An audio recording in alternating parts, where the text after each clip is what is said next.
오늘 우리에게 주시는 하나님의 말씀입니다.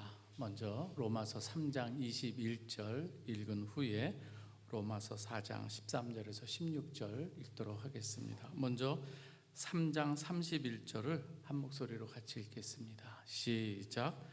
그런즉 우리가 믿음으로 말미암아 율법을 파기하느냐? 그럴 수 없느니라. 도리어 율법을 굳게 세우느니라. 아멘. 로마서 4장 13절에서 16절은 교독합니다.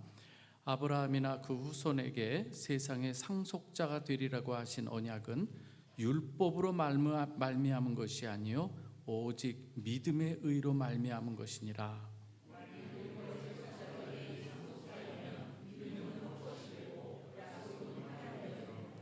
율법은 진노를 이루게 하나니 율법이 없는 곳에는 범법도 없느니라. 자가 되는 그것이 은혜에 속하게 하기 위하여 믿음으로 되나니 이는 그 약속을 그 모든 후손에게 굳게 하려 하심이라. 율법에 속한 자에게 뿐만 아니라 아브라함의 믿음에 속한 자에게도 그러하니 아브라함은 우리 모든 사람의 조상이라. 아멘. 제가 한 구절만 더 읽도록 하겠습니다. 오늘은 제가 로마서 4장 21절에서 25절입니다. 제가 드리지는 않았지만 여러분 한번 들어보시기 바랍니다. 약속하신 그것을 또한 능히 이루실 줄을 확신하였으니 그러므로 그것이 그에게 의로 여겨졌느니라. 그에게 의로 여겨졌다 기록된 것은 아브라함만 위한 것이 아니요 의로 여기심을 받을 우리도 위함이니 곧 예수 우리 주를 죽은 자 가운데서 살리신 이를 믿는 자니라. 예수는 우리가 범죄한 것 때문에 내줌이 되고 또한 우리를 의롭다 하시기 위하여 살아나셨느니라. 아멘. 여러분, 오늘은 1517년 10월 31일 이 마틴 루터가 95개조 반박문을 비텐베르크 성당 후문으로 알려지긴 했는데 거기에 게시한 것이 종교 개혁의 이 횃불이 되어서 타오르게 된 것을 기념하는 이 종교 개혁 주일입니다. 오늘 여러분 잘 오셨습니다. 의미 있는 이 시간이라고 생각을 합니다. 여러분, 흔히 개혁하면 어떤 생각이 드나요? 개혁한다. 뜯어 고치는 듯한 느낌이 이렇게 많이 들지 않겠습니까? 하지만 종교개혁에서 말하는 이 개혁, 여기서 말하는 리포메이션이라고 하는 이 단어는 라틴어에서 왔는데 레포마티오라고 하는, 거기서 리는 다시라는 뜻이고요, 포르마티오라고 하는 것은 세우다 이런 뜻이거든요. 그래서 종교개혁에서 말하는 이 리포메이션이라고 하는 이 원래 의미는 단순하게 새롭게 바꾸는 의미가 아닌 거예요. 여기서 말하는 의미는 하나님이 세우신 이 본래의 모습으로 돌아가는 것, 이것을 의미하는 거예요. 그래서 리포메이션이라고 하는 것은 하나님께서 원래 원하시고 뜻하신 바대로 그대로 돌아가는, 이것이 개혁의 의미인 거예요. 그래서 이 종교개혁은 이 교회의 이 혁신이라기보다 하나님께서 세우신 처음에 이 교회의 이 순수함, 그리고 원래의 복음으로 돌아가자, 이것이 종교개혁의 의미라고 하는 것입니다. 그래서 이 종교개혁은 인간의 이 열심으로 어떤 제도를 바꾸거나 아니면 하나님의 말씀에 의해서 어떤 것을 하나님의 말씀대로가 아닌 그릇된 것으로 이렇게 때로는 덧입혀진 이 부분들을 다시금 긁어내고 원래의 모습으로 돌아가자, 이 의미라고 하는 것을 여러분 기억하시기 바랍니다. 그래서 종교개혁가들의 이 구호가 있어요. 하나가 아드 폰테스라고 하는 단어예요. 원래대로 돌아가자. 그 의미를 우리가, 그러니까 근원으로 돌아가자고 하는 이 의미인 것이죠. 성경을 원천으로 해서 원래 하나님께서 원하신 그 뜻대로 우리가 돌아가자. 복음의 본질로 돌아가자. 초대교회의 순수한 이 신앙으로 돌아가자는 이 외침이 바로 종교개혁의 바른 의미라는 것을 여러분 기억하시기 바랍니다. 사실 이 종교개혁은 기독교 역사 그리고 성경을 통해서 봤을 때도 또 여러 번 있었던 것이죠. 전혀 없었던 것이 아니에요. 성경에 보면 여러분들 이 느헤미야라고 하는 사람이 있습니다. 느헤미야가 성벽 재건을 합니다. 바벨론 포로에서 돌아와서 성벽을 재건하는데 이 성벽 재건은 단순한 이 건물만 고쳐 세우는 것이 아니에요. 느헤미야가 성벽을 거의 완공한 후에 한 일이 있어요. 무엇인가 하면 느헤미야 8장에 보면은 하나님의 말씀 그리고 이 학자의 영을 가진 이 에스라라고 하는 이 사람을 거기다 세우고 마치 부흥사경회를 하는 그런 내용이 느헤미야 8장에 나오는 거예요. 거기서 선포하는 것 다른 게 아니에요. 하나님의 말씀이 무엇인가를 그대로 사람들을 세우고 선포하게 하는 거예요. 들려주는 거예요. 그리고 알아듣지 못하는 사람들을 향해서 거기서 풀어주는 거예요. 이게 느헤미야 8장의 수문합, 어찌 보면은 부흥사경회이고 종교개혁이라고 할 수가 있는 거예요. 요시야 왕 때도 있었어요. 율법을 발견하게 되자 그 율법을 선포합니다. 그러면서 그 율법이 무엇을, 하나님의 말씀이 무엇을 말하는가 하면서 하나님의 언약에 대해서 다시금 돌이키고 회복하는 그러한 시도를 했던 이 왕이기도 한 것이죠. 그래서 여기에 보면은 여러분 개혁을 한다고 하는 이러한 부분에 있어서 늘 동일하게 나오는 공통 분모가 무엇인가 하면 하나님의 말씀으로 돌아감인 거예요. 하나님의 말씀으로 돌아가자. 이처럼 종교개혁은 하나님 나라 회복 운동이라고 할 수가 있는 것이죠. 그리고 또 우리 기독교 역사 가운데 보면은 어떻습니까? 이 마틴 루터가 대표적으로 종교개혁이 이루어진 종교개혁가로서 잘 알려져 있지 않습니까? 여러분 근데 우리가 프라하에 살면서 종교개혁에서 야누스를 또 빼놓으면 안 되지 않겠습니까? 얀 후스는 종교개혁을 일으킨 1517년도 거기보다 102년 앞서서 우리 체코 땅에서 개혁을 시도했던 사람이 얀 후스인 거예요. 오늘 이 얀 후스라고 하는 이 사람 그리고 루터라고 하는 이 사람은 이 102년이 그만큼 세대 간의 이 간극이 있었지만 그러나 하나님 말씀 앞에서는 이 동일한 탄식을 품었던 사람이 바로 이 두 사람인 거예요. 14세기에서 15세기에 보면은요, 이 유럽 교회는 신앙의 중심이 어디에 있었는가 하면 교황 중심이었어요. 신앙의 중심이 교황이다 보니까 교황이 마치 교회의 머리가 되어 있는 이 모습이 되어버린 거예요. 그리고 이 교회와 정치, 심지어 이 왕권까지 통제를 하는 이 모습들이 생겼고요. 성직을 매매하기도 했던 거예요. 돈 주고 사고 파는, 자기 마음에 드는 사람에게 주고 거기에서 뒷돈을 챙기는 일들이 이 지역에서 일어났다고 하는 것을 우리는 이 여러 사료들을 통해서 볼 수가 있는 것이죠. 야누스는 이 성경을 봅니다. 야누스 후스라고 하는 이 사람도 처음에는 그릇된 마음으로 사제가 되기를 원했어요. 사제가 딱 보니까 너무나도 잘 먹고 잘 사는 거예요. 얼굴에 기름기도 있고요.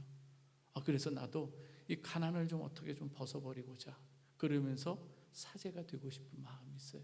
그런데 얀 후스에게 있어서 종교 개혁이 일어났어요. 자기 자신 안에서 하나님의 말씀을 읽으면서 어떤 거예요? 너무나도 이 자신이 얼마나 추악하고도 너무 부끄러운 모습으로 사제가 되기를 원했구나라는 것을 깨닫게 된 거예요. 성경은 전혀 그러한 얘기를 하는 것이 아닌데, 그리고 성경을 통해서 지금 일어나는 모든 현상들을 보니까 너무나도 하나님께서 원하시는 교회의 모습이 아닌 거예요.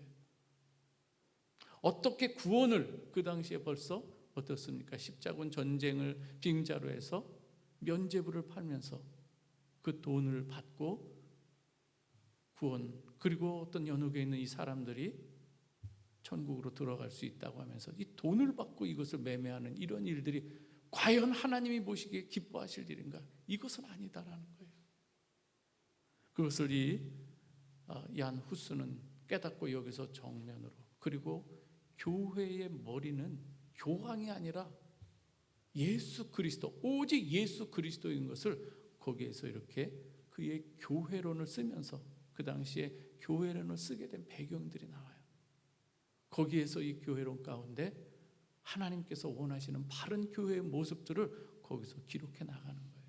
그리고 이 얀 후스는 이 까르 대학교 거기에서 교수로 또 총장으로 지내면서 거기에서 가르치는 걸 하나님의 말씀대로 거기서 선포하고 또 교수들 가운데서도 진리를 선포하고 베들레헴 채플에서 10년 동안 한 3,000회 이상 다른 것이 아니에요. 그 채플은 오직 체코어로 하나님의 말씀만 선포되는 것으로 지어진 것이거든요.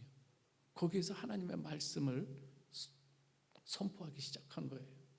그러면서 사람들이 바뀌어지기 시작하는 거예요. 자신 안에서부터의 이 개혁이 그리고 또 우리 주위를 돌아보면서 어떻게 우리가 바로 하나님의 말씀으로 바로 돌아갈 것인가를 고민했던 사람이 얀 후스인 것이죠.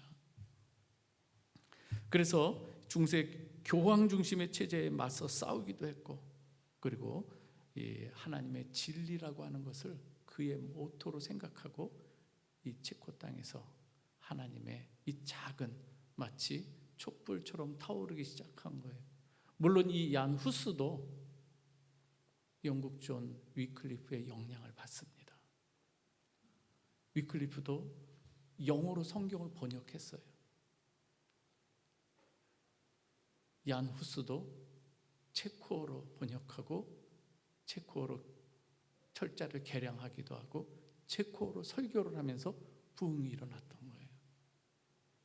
루터도 하나님의 말씀을 독일어로 번역을 하고 사람들에게 이 사제들만의 이 하나님의 말씀을 이제 모든 사람들에게 돌려주는 그 귀한 역할을 했던 것이죠. 그래서 종교개혁이 일어나는 거예요. 무엇으로요? 하나님의 말씀으로. 후스가 순교한 지 102년이 지납니다. 1517년이 되죠. 루터는 비텐베르크 성당문에 95개조 반박문을 붙이면서 종교 개혁의 횃불은 타오르기 시작하는 거예요. 여러분들이 베들레헴 채플에 가보면은 그 위층에 가보면은 후스의 거실이 있어요. 거기에 하나의 그림이 나오죠. 위클리프와 후스와 루터가 나오죠. 위클리프는 마치 부싯돌로 불을 붙인 사람이라면 양 후스는 촛불이 되고 촛불이 나중에 루터로 옮겨져서 횃불을 들고 있는 이 모습이 이렇게 연결이 되는 것이죠.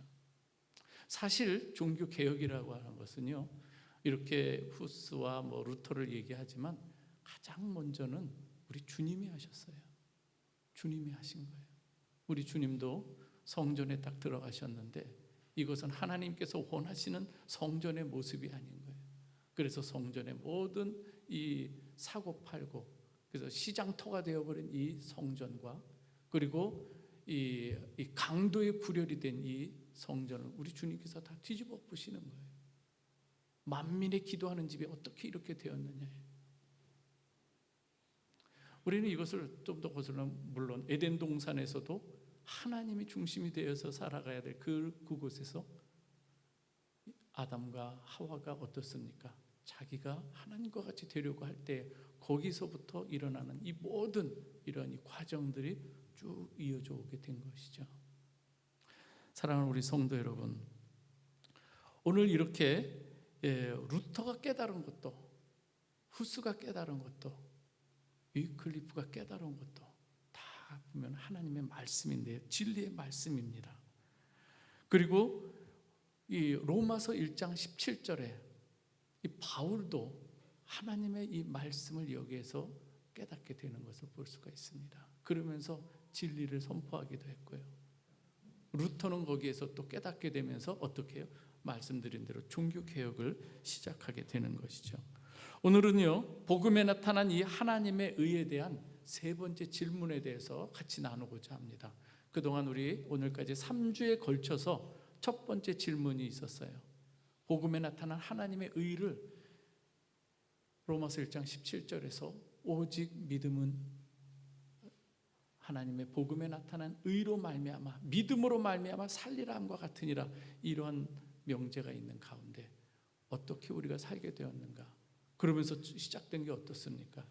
로마서 1장 18절부터 3장 20절까지 인간의 적나라한 유대인과 이방인과 할 것 없이 너무나도 거기에서 인간의 죄된 모습을 그대로 적나라하게, 이러한 가운데서 하나님께서 우리를 구원해 주셨다.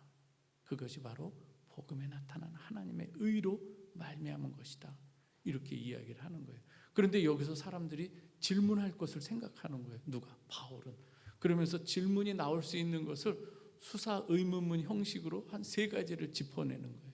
자, 이런 가운데 하나님께서 이렇게 은혜를 베푸셨는데 자랑할 때가 있냐? 너희가 믿음을 얘기하는데 믿음조차도 자랑할 게 있느냐?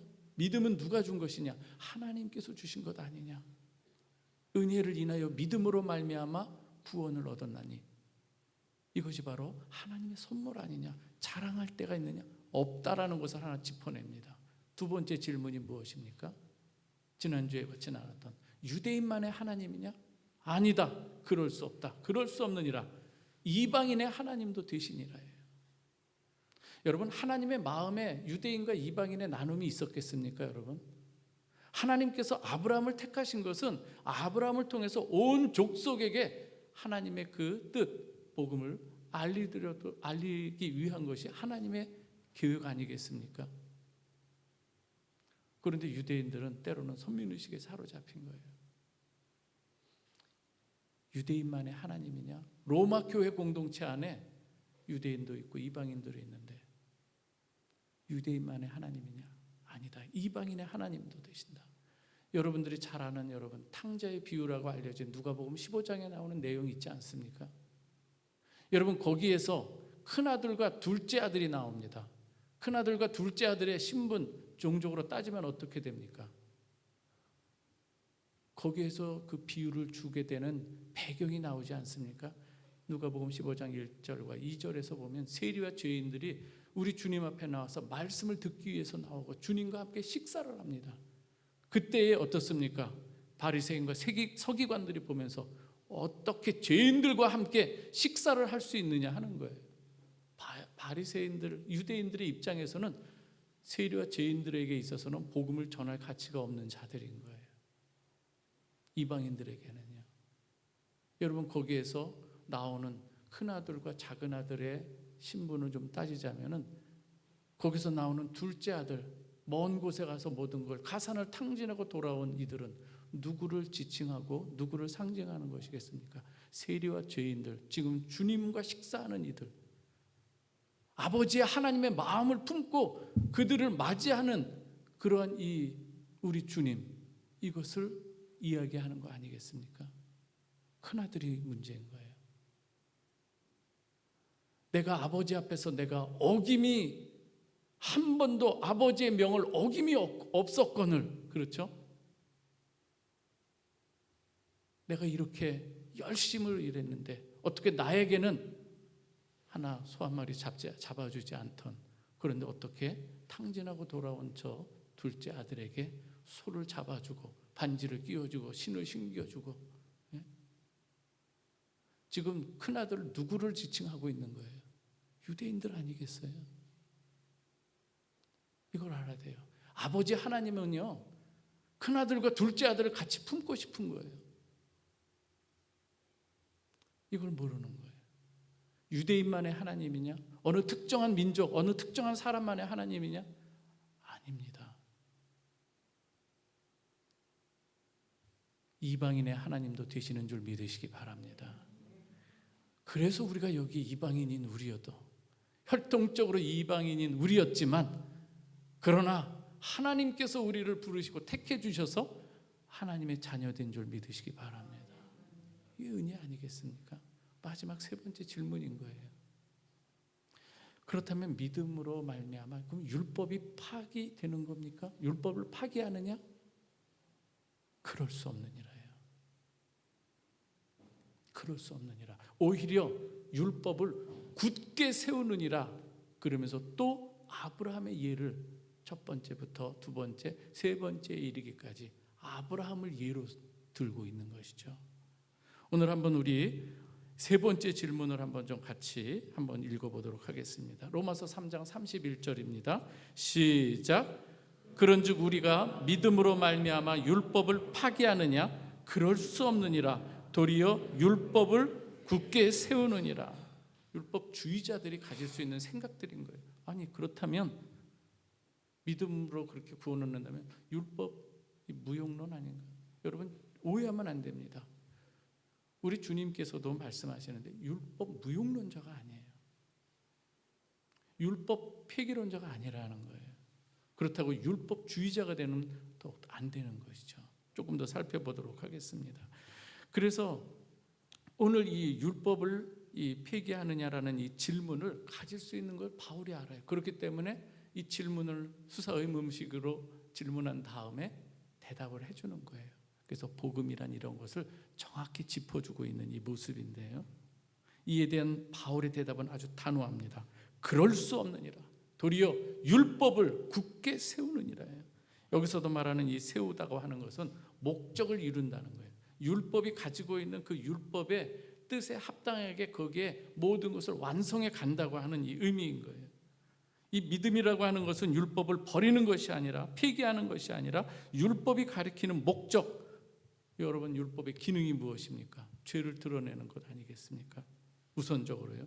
그러나 이것으로 그치는 것이 아닙니다. 율법의 기능은 아주 중요한 기능이 있어요. 무엇인가 하면 이 죄를 드러나게 함으로써 그리스도를 바라보게 하는 기능이 율법의 기능인 거예요. 아멘입니까 여러분? 여러분 이 율법이 마치 이 거울과 같고 때로는 우리가 병원에서 이 엑스레이 찍는 것 같아요.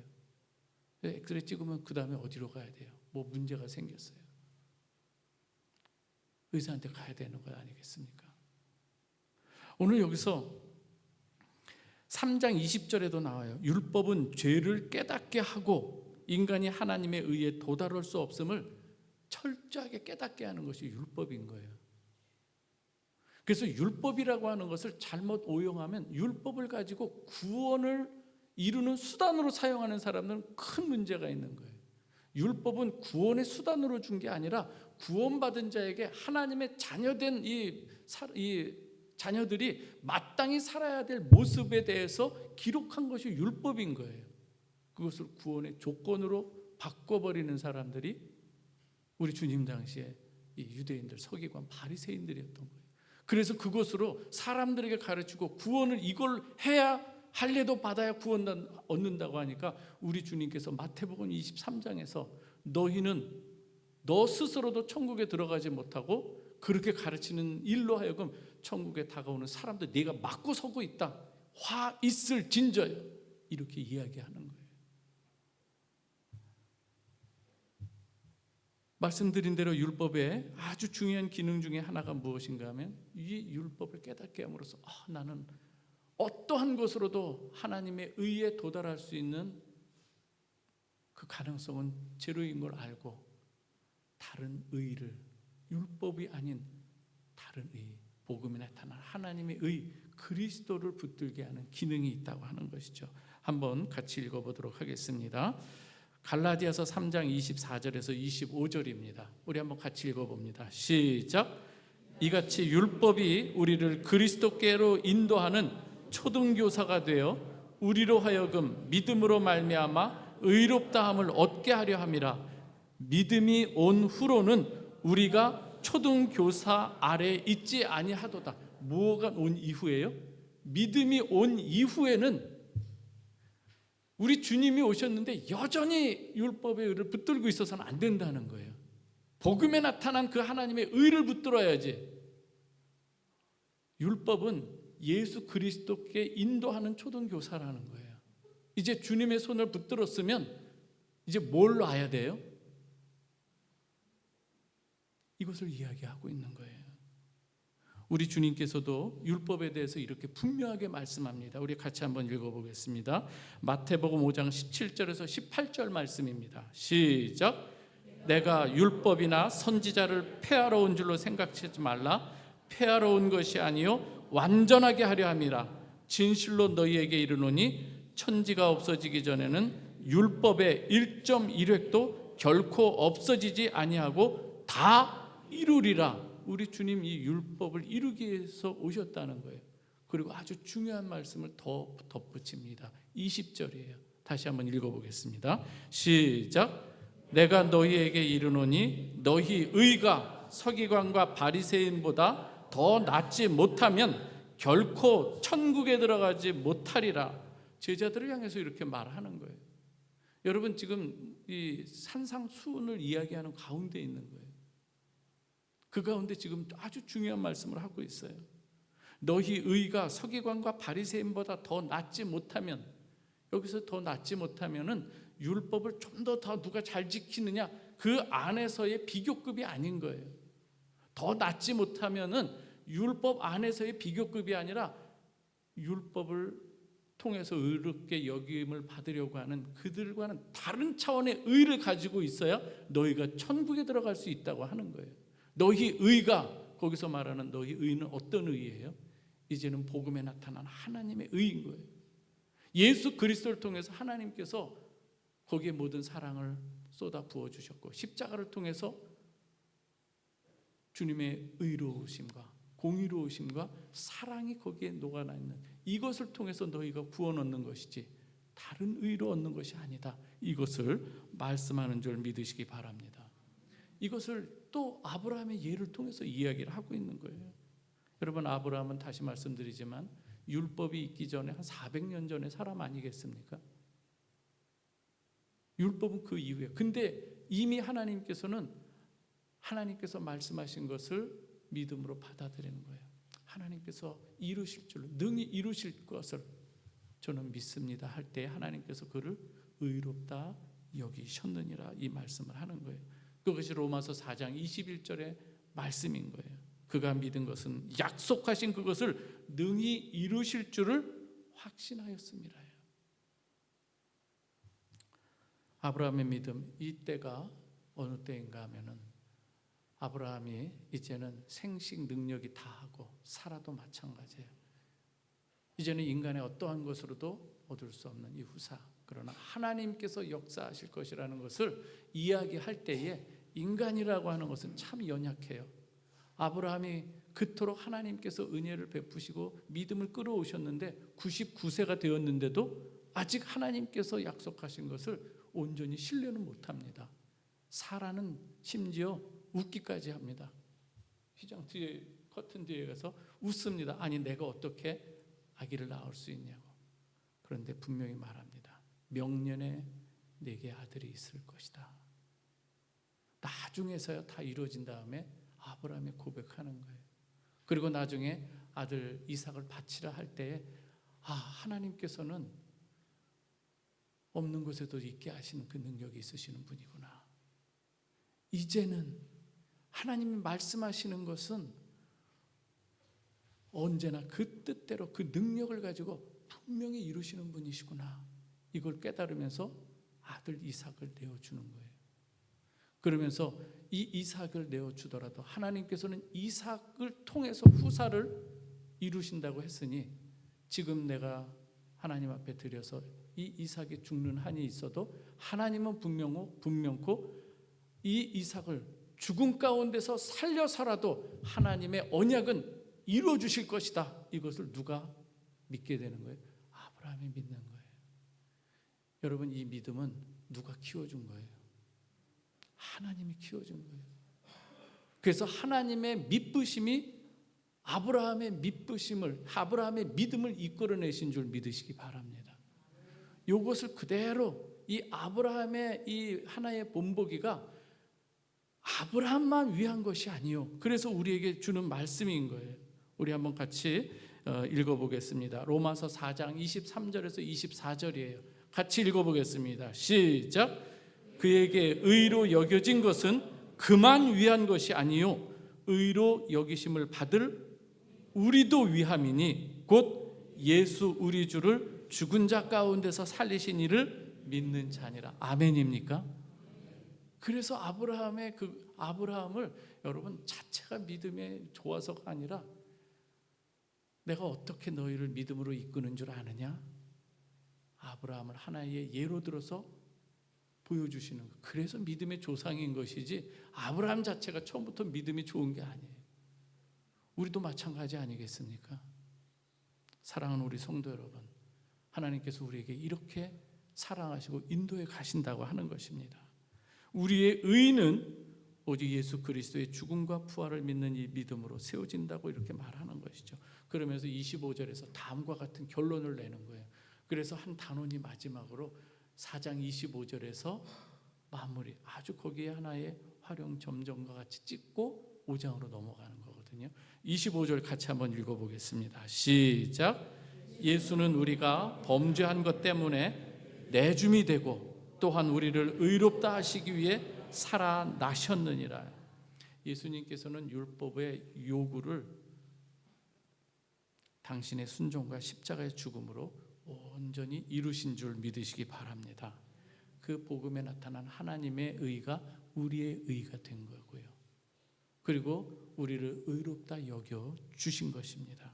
주님의 부활이 우리의 생명이 된 줄 믿으시기 바랍니다. 이것이 바로 후스가 붙들었던 이 본질이고 루터가 붙들었던 오직 믿음으로 의롭다함을 얻는다고 하는 이 진리인 거예요. 그 진리 오늘 우리에게 주어진 것이고요. 말씀을 마무리합니다. 사랑하는 성도 여러분, 믿음으로 말미암아 율법을 폐하겠느냐? 그럴 수 없느니라요. 오히려 우리 주님을 통해서 율법을 온전히 이루심으로, 그리고 우리 주님을 통해서 우리에게 그리스도의 의를 덧입혀 주신 줄 믿으시기 바랍니다. 율법은 인간의 죄를 드러내지만 복음은 하나님의 의를 드러내고요. 율법은 인간의 한계를 드러내지만 복음은 하나님의 능력을 보여주시는 줄 믿습니다. 우리가 종교개혁 주의를 맞이합니다. 얀 후스도 하나님의 말씀에 의해서 그 안에서 종교개혁이 일어났어요. 그렇죠? 내가 하나님의 말씀을 보니까 내가 사제가 되려고 했던 너무나도 그 의도가 추악했던 내 자신, 거기서 깊이 깨닫고 회개하고 종교개혁이 일어나는 거예요. 하나님의 말씀으로 돌아가는 거예요. 사랑하는 우리 성도 여러분들도 여러분 안에 종교개혁이 일어나길 주님의 이름으로 축원합니다. 우리 교회가 나아가는 이 길 가운데 때로는 하나님이 원하지 않는 덕지 붙어있는 다른 부분들이 있다고 한다면 아드폰테스, 원래대로 우리가 돌아가는 우리 시도를 해야 되지 않겠습니까? 하나님이 처음 세우신 교회의 순수성과 원래의 복음으로 돌아가는, 그래서 하나님께만 오직 영광이 되는 오직 믿음, 오직 성경, 오직 은혜, 오직 하나님께 영광 돌리는 여러분 되시길 주님의 이름으로 축원합니다. 기도하겠습니다. 하나님 아버지 감사합니다. 종교개혁 주의를 맞이해서 저희들에게 들려주시는 이 귀한 음성, 교회의 머리가 되시는 우리 주님의 음성 들으며 주님의 몸된 교회인 저희들이 어떻게 살아야 할 것인가를 다시금 우리를 돌아봅니다. 우리 교회가 거룩성을 지켜가게 하여 주옵소서. 또 하나님께서 우리에게 주신 귀한 복음의 사명을 또 감당하는 이 교회의 본질이 또한 선교인 것을 우리가 알게 하여 주시고, 아버지 하나님 이 마지막 시대에 하나님 우리가 하나님의 마음을 시원케 하는 교회가 되게 하여 주옵소서. 예수 그리스도의 이름으로 기도하옵나이다. 아멘.